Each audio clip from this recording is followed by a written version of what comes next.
اور سب سے اہم ترین چیز یہ ہے کہ روس اور یوکرین کی جنگ بارڈر پر بھی شدت اختیار کر گئی ہے، جہاں پر ٹینکس بمقابلہ ڈرونز لڑ رہے ہیں اور فوجی بھی زخمی ہو رہے ہیں، اور روس کے ملٹری ہسپتال میں اس وقت بہت زیادہ رش بڑھ گیا ہے۔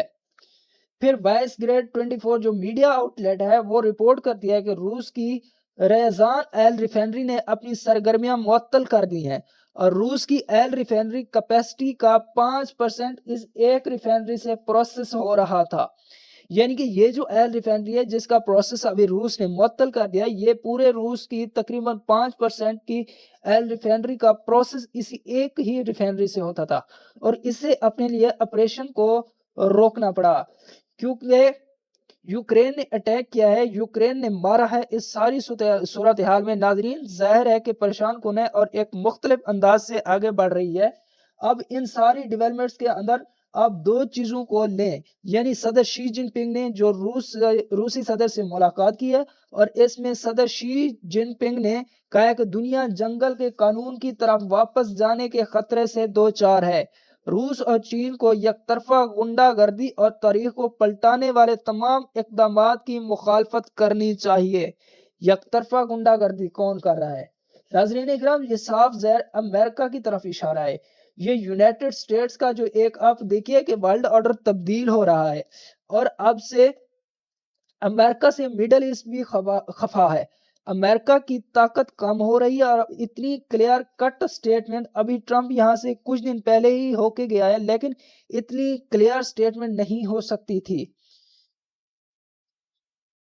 اور بیجنگ میں چینی ہم منصب شی جن پنگ سے گفتگو کرتے ہوئے روس کے صدر نے کہا ہے کہ روس اور چین کے تعلقات جو ہیں وہ غیر معمولی سطح کے ہیں، دونوں ممالک کو ایک دوسرے کی ترقی کی بحالی میں مدد کرنی چاہیے۔ صدر پوتن نے کہا ہے کہ صدر روس اور چین کے درمیان اقتصادی تعلقات مثبت رفتار سے آگے بڑھ رہے ہیں۔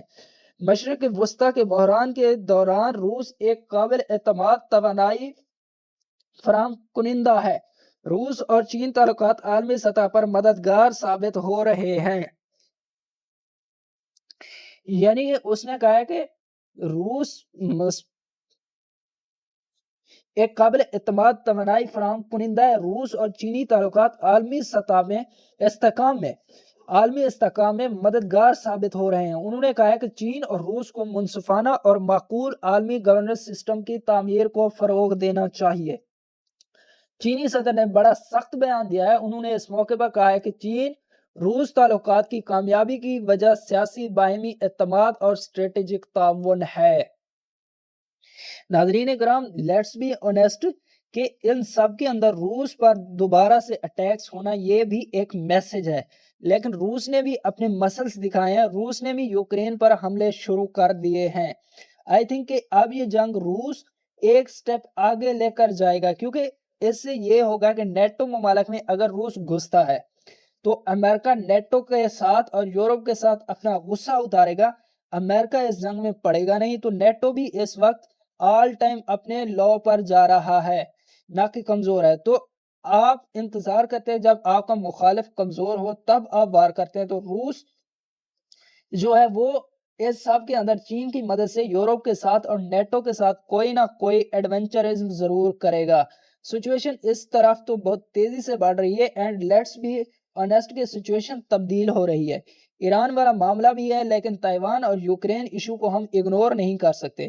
یہ کچھ انتہائی امپورٹنٹ ایشوز ہیں جنہیں اگنور کرنا بڑا ہی میں سمجھتا ہوں کہ نہ دانش مندانہ ہوگا اور نہ ہی یہ عقل مندی۔ اس پر بھی نظر رکھیں کہ سملٹینیسلی تائیوان پر اور روس کے ایشو پر، کیونکہ جرمنی تو کہہ چکا ہے کہ 2026 کے اینڈ تک روس نے ڈائریکٹ جرمنی تک بھی بم مارنے ہیں، اور یہ فل جنگ کی روس تیاری کر رہا ہے، اور اس وقت تک روس ریڈی ہو جائے گا۔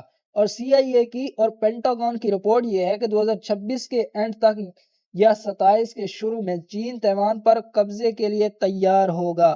تو اب چیزیں جس طرف کو جا رہی ہیں آپ سمجھ جائیں۔ اپنا بہت خیال رکھیے گا۔ پاکستان زندہ باد۔